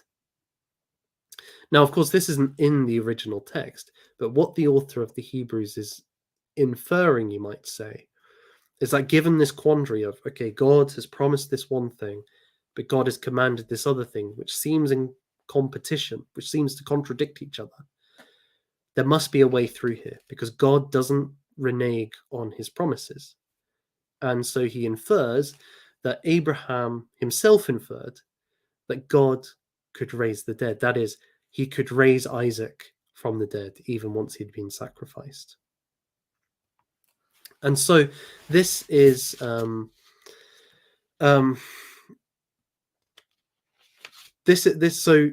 this passage would explain how Abraham would sincerely go through with the sacrifice, knowing that God would be able to bring Isaac back to life. Sorry.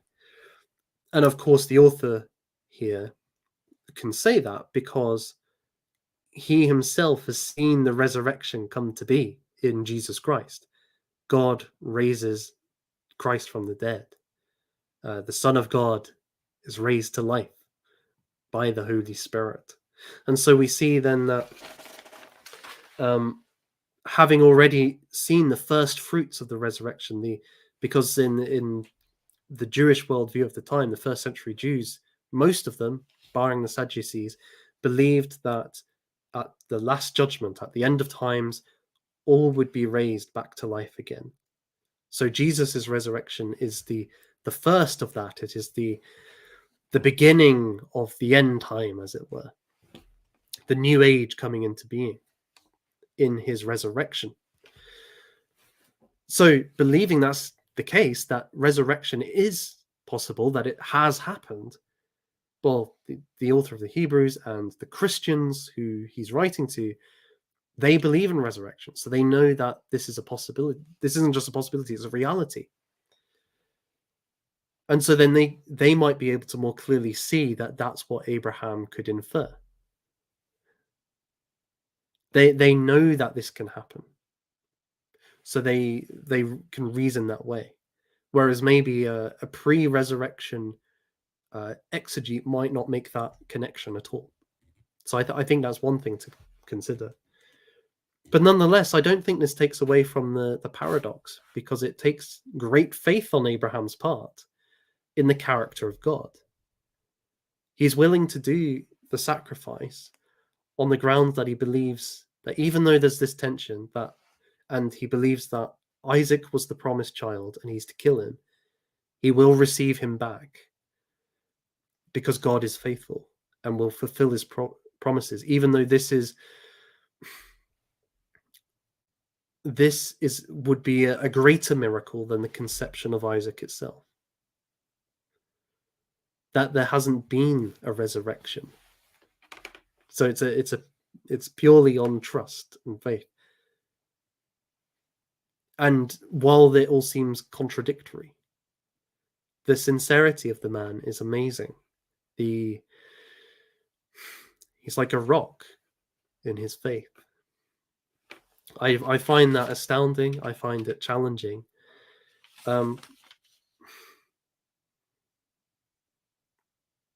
Yeah, and maybe it goes a wee bit against what I was saying earlier in terms of believing in a God who's betrayed his promises, because what Abraham's saying, what Hebrews is saying here, is Abraham doesn't believe that God has betrayed his promises, despite what's in front of him. He has such confidence in God that it doesn't question that. He still knows, okay, even though it seems totally at odds with what I'm meant to do here, God is faithful and will fulfill his promise. He did so with the conception of Isaac, and he will do so again. He can resurrect Isaac. So this is a really powerful and really puts a finger on what it means to be heroic here. At least as if we took Carlyle's definition of the hero as the absolutely sincere, the individual who's devoted to upholding the transcendent ideal, who greater than Abraham? Who greater? Who sacrificed not just himself, not just his personal preferences, but the ethical itself, social convention, and his own son, and believed in God despite the apparent contradiction, despite the fact it looked like God had betrayed him. And he was rewarded with the fulfillment of all these promises. He's a challenge, but also an inspiration. I find him challenging, but I think he's someone that we can look to. And so when we look at men like George Cadbury, like we did last week, this is the intensification. This is the ideal that somebody like Cadbury exemplifies in an imperfect way. This is you could also almost say like the form which we see through somebody like that in real life. They are but a copy or a shadow of this most beautiful manifestation of the absolute devotion to God beyond everything else. And so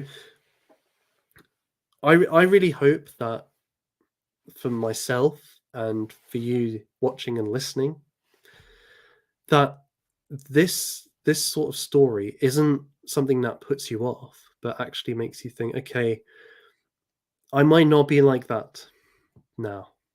I may never be like that, but can I strive towards it? Can I become somebody who's even half an Abraham? Can I make some progress along the narrow way? Because it is people like Abraham who had real conviction, probably the most concrete conviction of anybody ever, beyond Christ himself, who had the most stern set of values, which could not be shaken even by the most demanding test. It is those sorts of men and women who are going to be able to, or who will be driven to change the world for the better, who will be able to lead movements, who will be able to take up authority and instantiate what is right and good and true and beautiful and holy back in society. Because such people will not be afraid of social convention. They won't even be afraid of breaking the moral norm when they are commanded to by the divine. They will do what is right. They will do it no matter the cost.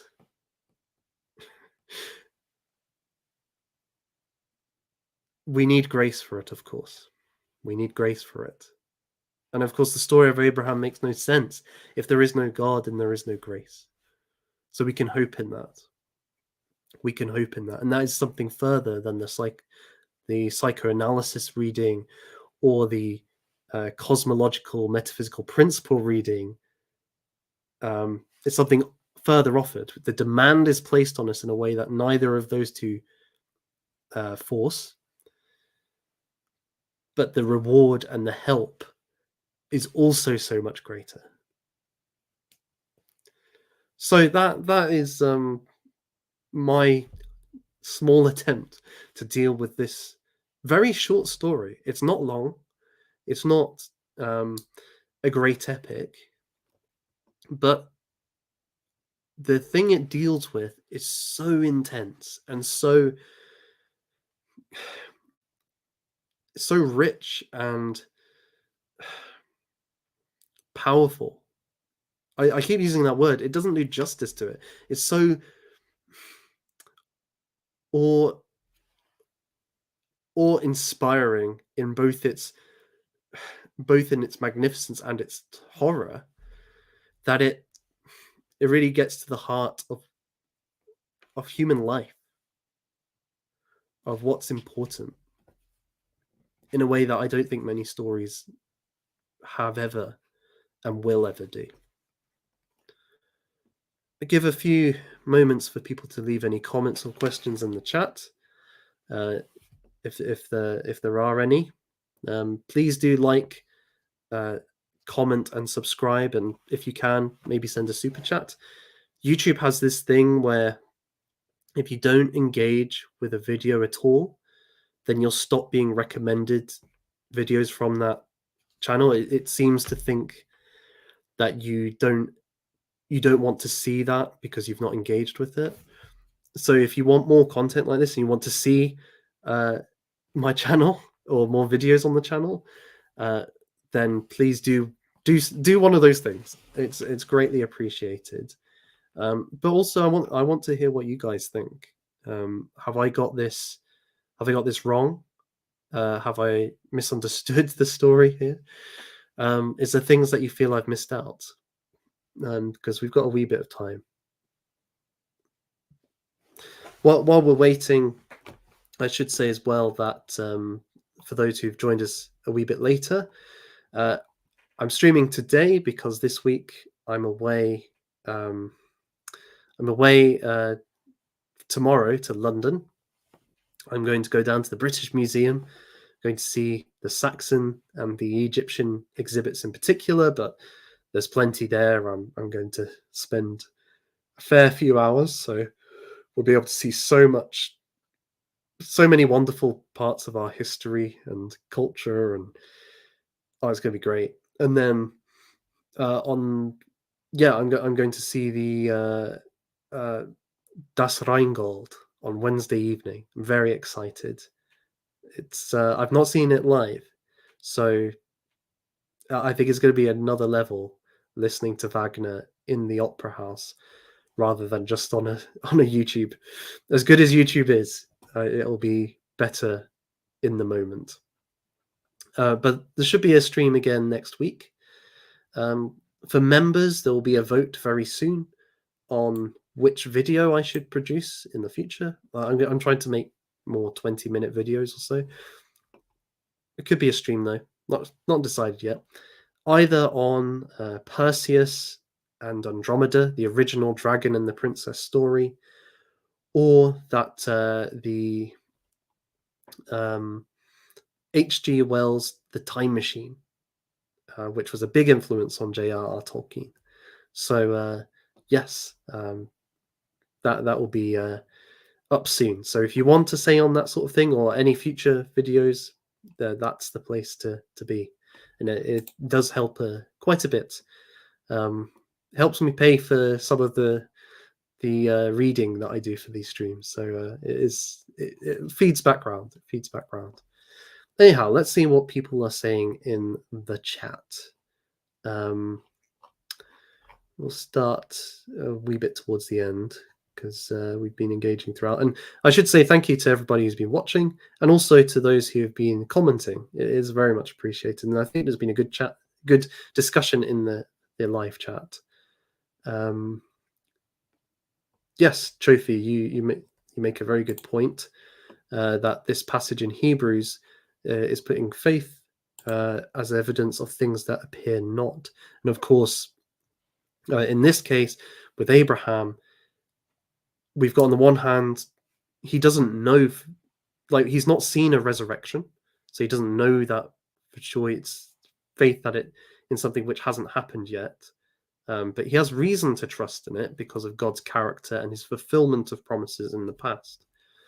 But it's also, I guess you could see it as well, that it's faith despite it seeming that God has betrayed him. He still trusts in that which appears not. And Jay, again, thank you for all your comments. Faith equals fidelity to someone or something, not believing without evidence. This is a very good point. The new atheists were terrible for this idea that faith is believing without evidence. And I've seen it on the distant right multiple times in recent years as well, that faith is used in this way, that it's a leap based on something which you have no evidence for, that you have no reason to believe. Often used of foundational beliefs. I've seen that quite often, but it's not true. Certainly not in the biblical sense. It's trust or fidelity to someone or something, as you say, and this trust is usually based on, for example, God's character or what God's done in the past. So God promised that Sarah would have a child.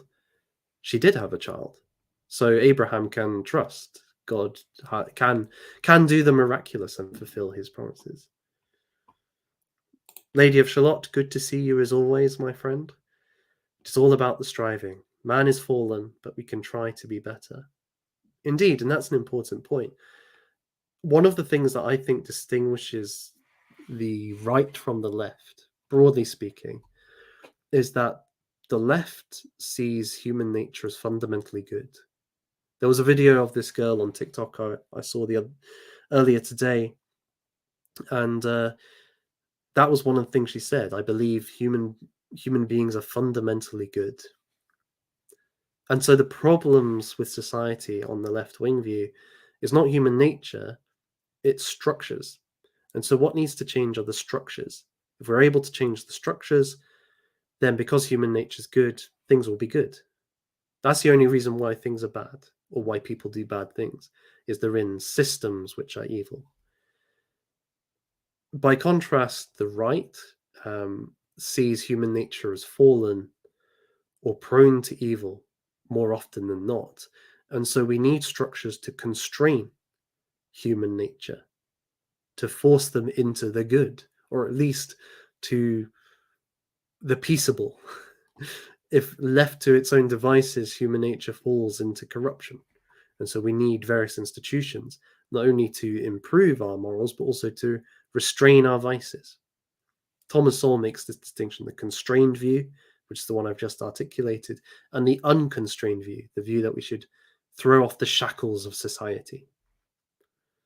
So I think this idea in Christianity is really important, that human beings are fallen, and it's easy to forget that when in these discussions of the heroic. What it means is that we're never going to have the pure heroism that we see in the ideal or the hagiography or the myth. But we might, even by acknowledging the fact we can't get there fully, takes us one step closer, because we're more sincere and more authentic when we acknowledge our fallenness in the process. As a tangent, this is why I just cannot agree with Curtis Yarvin's argument that the Puritans are the origins of the modern left. Not in the way he means it, because he's quite loose with his categorization. He'd just say the Puritans, and that seems to include everything from Cotton Mather to the Quakers. Now, Puritans, as we understand them, when I say Puritan, most people will think of those hellfire preachers, right, who were very strict and who tried to close down the theaters. These people believed that people are fallen, and they believed society was needed to restrain the vices. By contrast, your people who get called radical Puritans during this period, like the Quakers and the Levelers, don't hold that doctrine. The Quakers actually believe because everybody has the inner light within their soul and it needs to be uncovered, it needs to be released. That sounds a lot like human nature is good. And so we need to remove the shackles or uncover the goodness and let it flow. So they're quite different. They have very different ideas, and they were in conflict with each other throughout this period. So I agree with the idea that the radical groups, the radical Puritans are, but when he will call Calvinists part of the same group, I just don't buy it for a second, because the ideas, the values they had were diametrically opposed to the people he actually blames. But that's by the by. That's by the by. It's a small point, but the Puritans get enough enough grief. You know, they're seen also as the enemies of good sexual living in the modern dissident right. I guess the tradcons are the modern inheritors of the Puritans in that regard. So at least we can defend them on this point, at least. Isidore, hello, my friend. Isaac's son, Saxon. I do not know this story. I know that one of Noah's sons is thought to be the origin of the Saxons. Is it Sheafing? But it could be. There might be another story of one of Isaac's sons.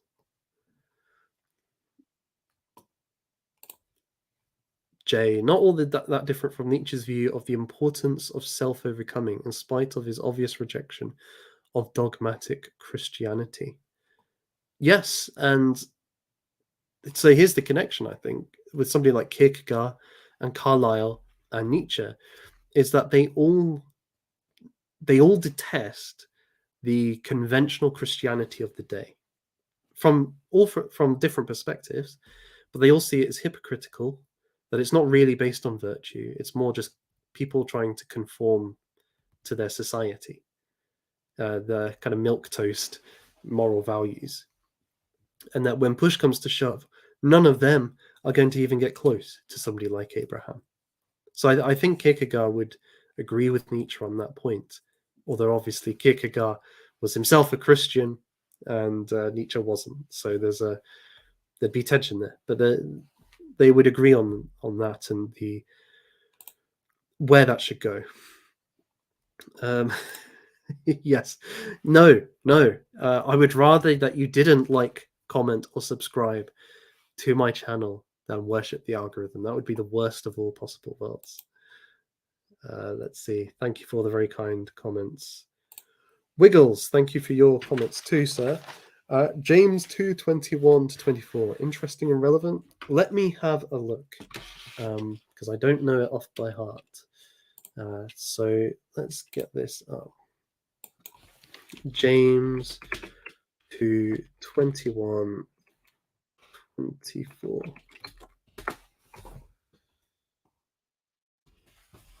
This seems very relevant. Let me share it on the screen.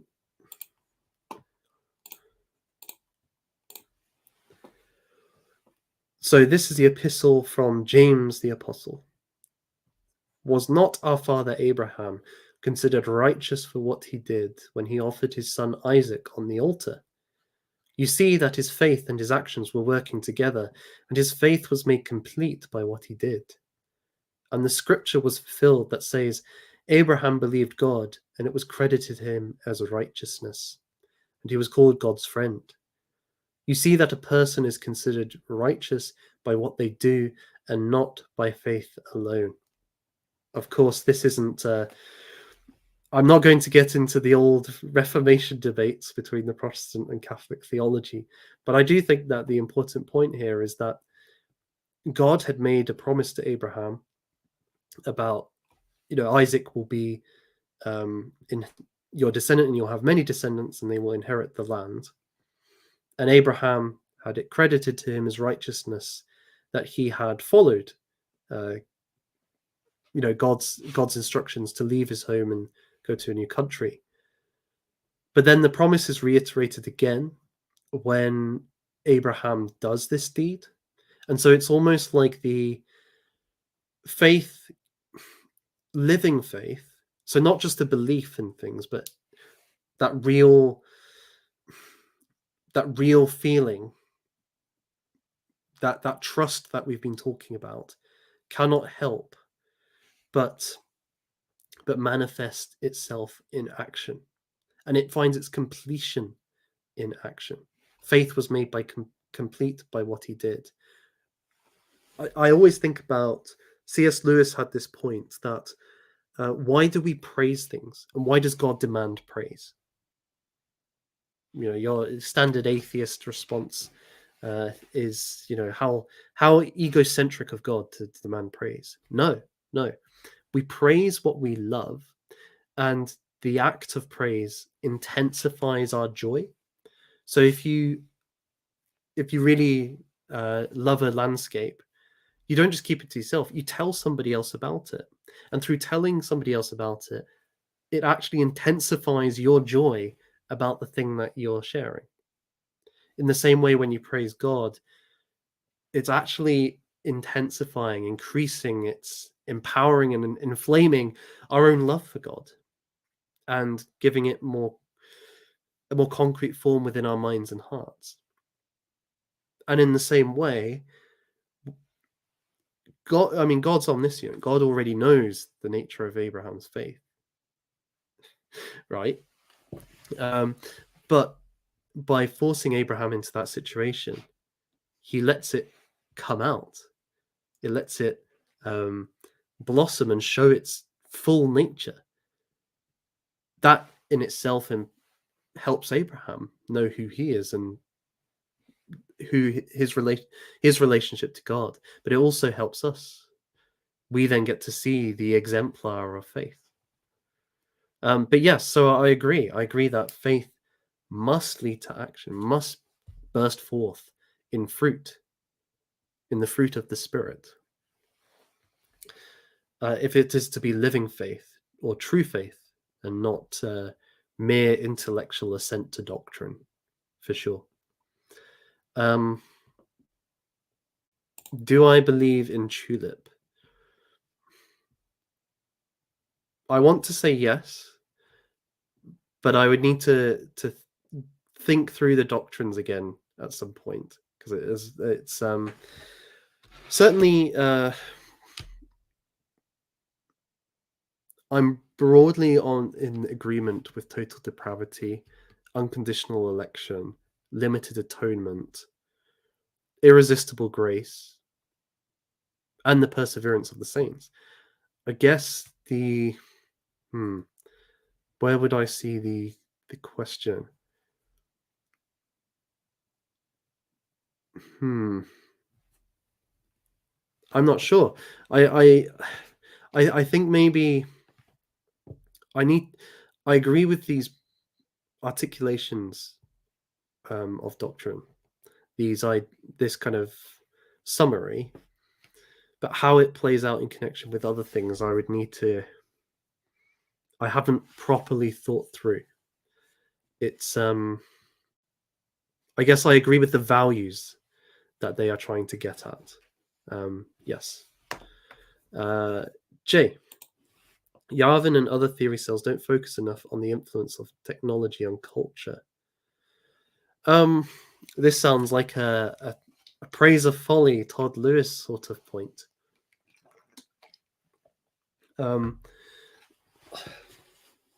I find Yarvin quite difficult to get a handle on, to be honest. In part because I think he's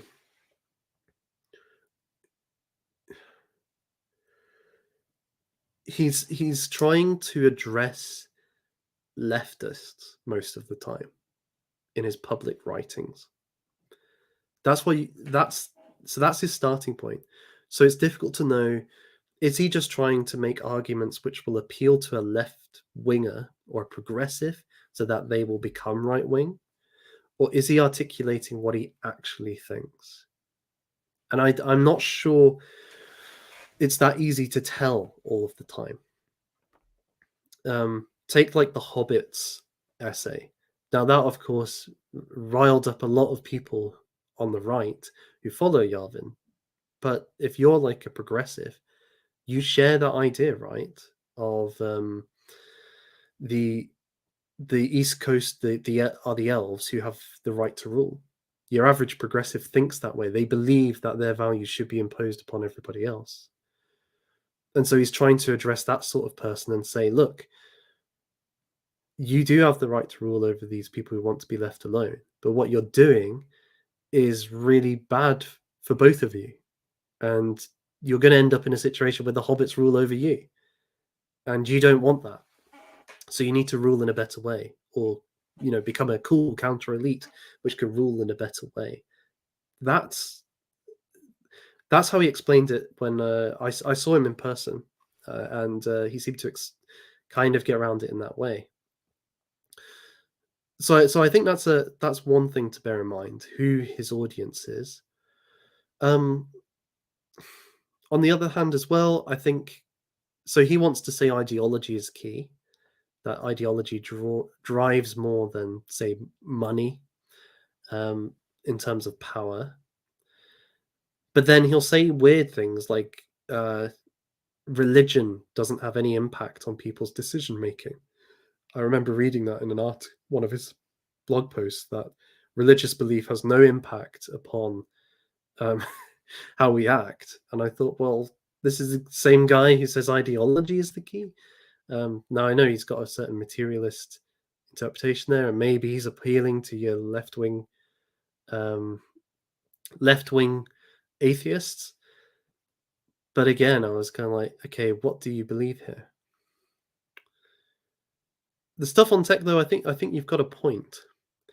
In terms of, I don't think he. No, let me roll back a second. I think he, in his approach, because he's adopting this frame, he adopts many of the progressives' assumptions about what is good and right, and he himself is, like what do you call them? A developer. Like, he's in tech himself. So, for example, he will think that like society should promote health, and a good government, a good regime, would improve the health of its citizens. Now, this is a value and assumption shared by our current elites, but in his view, they do it badly.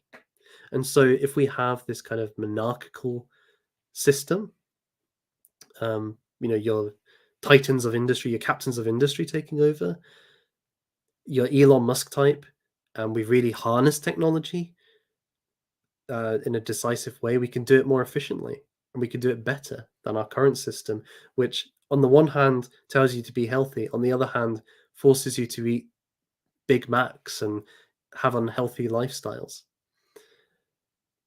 So he agrees with the value, or at least he presents himself as agreeing with the value, that the current system agrees to. And part of that is an uncritical acceptance of greater and greater development of technology in our lives. He's not interested in the discussions of somebody like Jacques Ellul and the efficiency drive, which isn't identical with technology, but has led to this idea, or is part of why we have this technocratic society, this drive for ever more efficiency. He doesn't question that. He buys into it, or he argues based upon it. So I think that's so I think you're right that he's not. He takes that as a given and then works from there.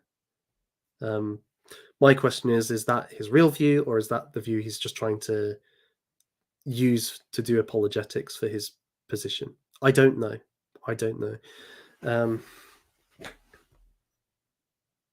But yeah, so I think he's got some good things to say though, and I'm glad he's around. I don't think he's a terrible terrible influence, and the fact that people are interested in what he says and have a lot to say about what he says is an indicator that he has some value, right?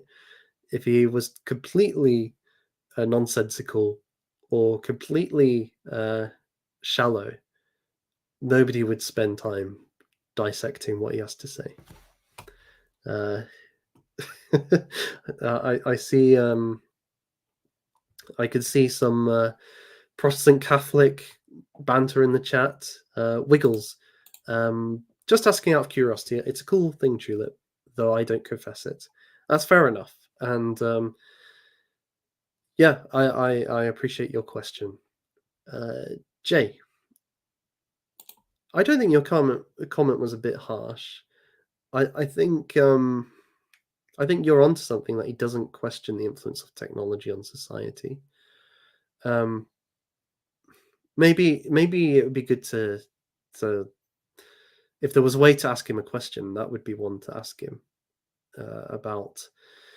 Well, it depends on the nature of what you're thinking with technology, but I do think that there's different ways of looking at it.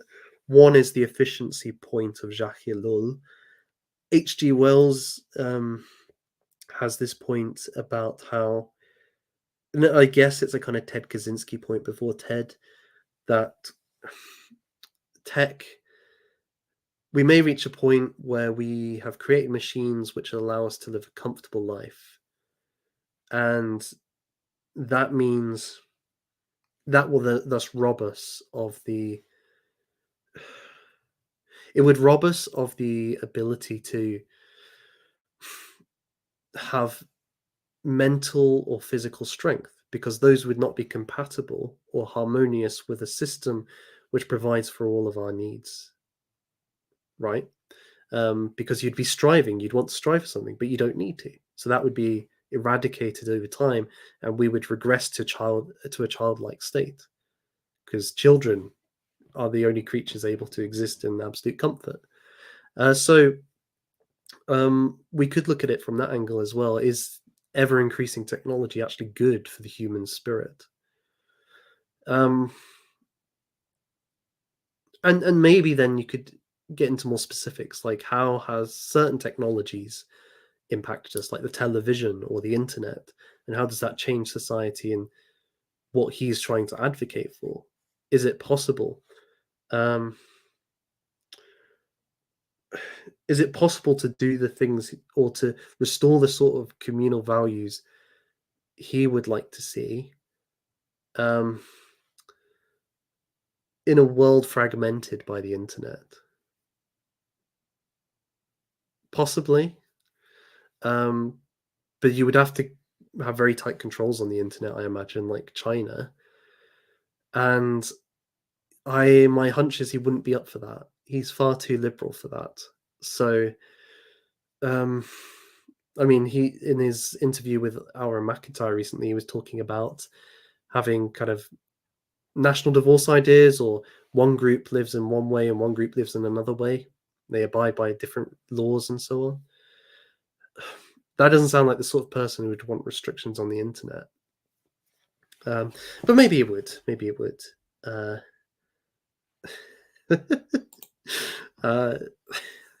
That's a long tulip. I like it though. It's not a great acronym, but as you seem to remember it, so that's good. Yeah, it would be interesting to have a Yarvin essay on Uncle Ted, and broader points in technology too. He is responsive to things though.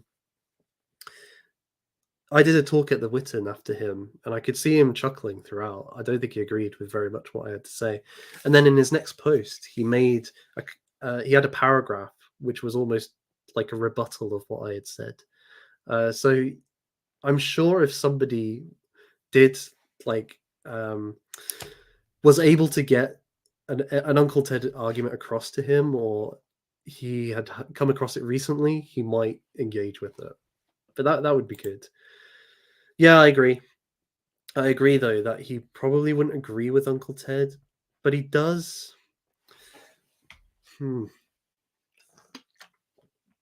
See, that this is where it's complicated, because Yarvin's also the sort of guy who sees value in poetry and having, I don't think he would say spiritual, but like a sense of meaning in life, and that it can't just be reduced to produce and consume, that we're not just economic units. He does have a well-rounded view of what makes us tick. And in a way, I don't think Uncle Ted's quite there, but he does have the idea that we need something more than just working a job. We need to be fulfilling that power drive, right?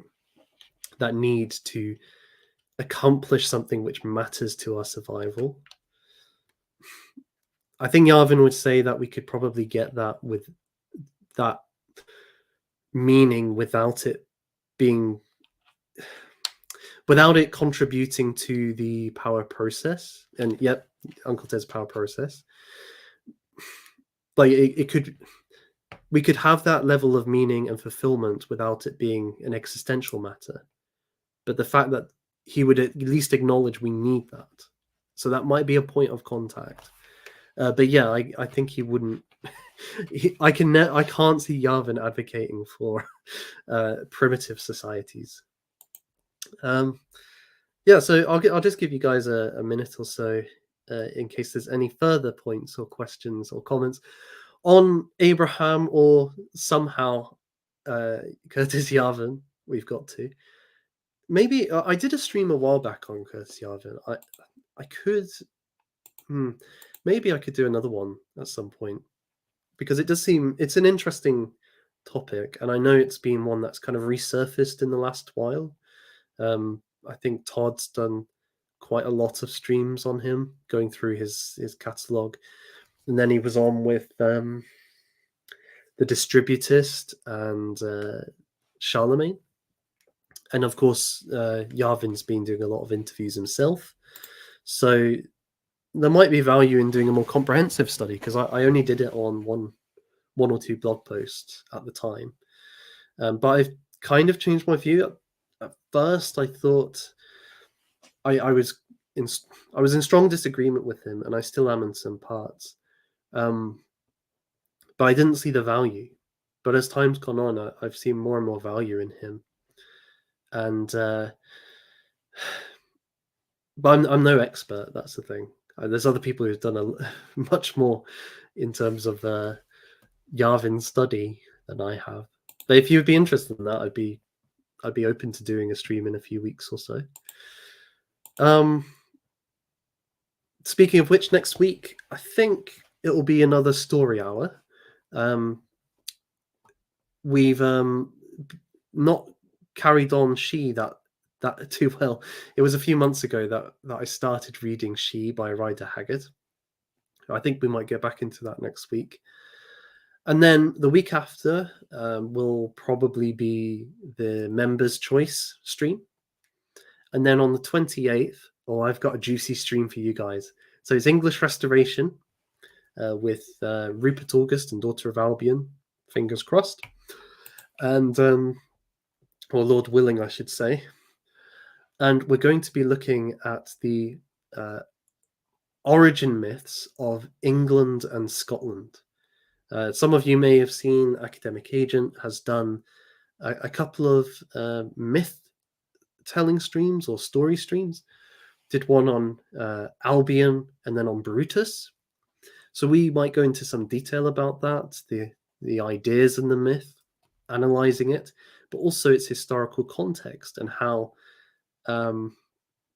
it played an important role in the politics over Edward I's conquest of Scotland.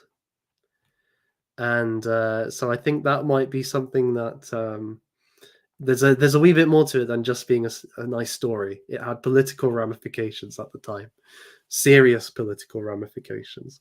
So, and even Wiggles, you will like this, I'm sure, that it started. These myths started featuring in letters to the Pope in trying to persuade him to decide who should be king of Scotland. So Albion and Brutus, well, not Albion, but Brutus and Scota or Scotta, as she was called back then. So yeah, so there's a lot there to get into. So I'm really looking forward to that one. I think that'll be a smashing stream on the 28th. But yeah, we'll have a few before then. And then as we come into Easter, I think I might do I've been invited to do a Lampster stream again. So that would be very good. And then I have some things in the pipeline. When I reach 2,000 subs, I'm hoping to do I'm hoping to start work on a Wagner project.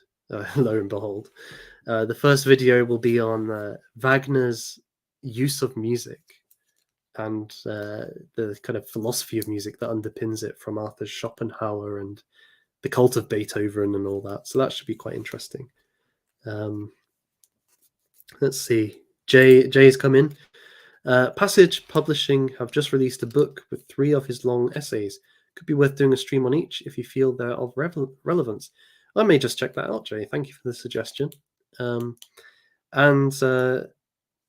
Yeah, I might try and keep it a solo stream because I think other people have got their views. But one of the things I like on this channel is I think we try to take an open mind to these sorts of questions. So I think a solo stream to start with might be the best way to do it, and then bringing on others might be a good way to do it too later. Like because when you're in a discussion online, you often kind of have to take a position and then stick with it.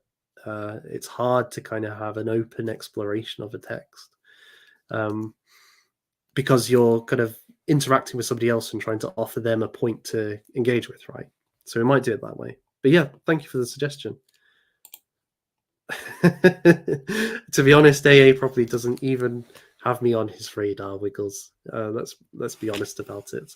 I am a little dot on the YouTube map. But it's a good thing that he's doing it. I think it's really great. And the myth competition, that is absolutely fantastic. I think there may still be some time if you haven't got your videos in to get them in. Maybe, I'm not sure. Because I don't think he's started really watching them yet. He's been too busy with his various other competitions on Twitter. But yeah, he's starting to get into that, and I think the more the merrier. The more the merrier. The original freedom, yes, the real freedom. Yeah. Well, thank you, everybody. I've really enjoyed this stream. It's been a little bit traumatic in some ways because, to be honest, like the question of Abraham kind of torments me in terms of what he did and how far below I stand below him, how far I fall from him. But I hope it has been of value to you, and I've really enjoyed your contributions and comments. And yes, whoever you are, wherever you are, whatever situation you're in, I pray that God blesses you this night. Good night, everybody. Have a good one.